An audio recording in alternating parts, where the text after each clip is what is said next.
adobo, mag-adobo tayong batikolon. Gizer.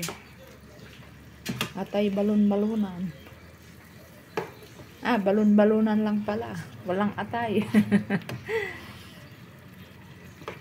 Ayan, masarap po ito sa lugaw.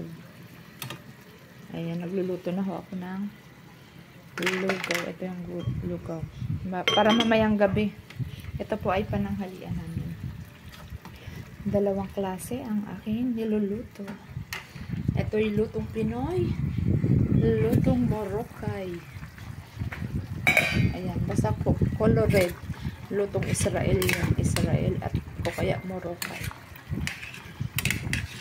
Ayan, mahilig sila sa paprika. Diba? Ayan, thank you for watching.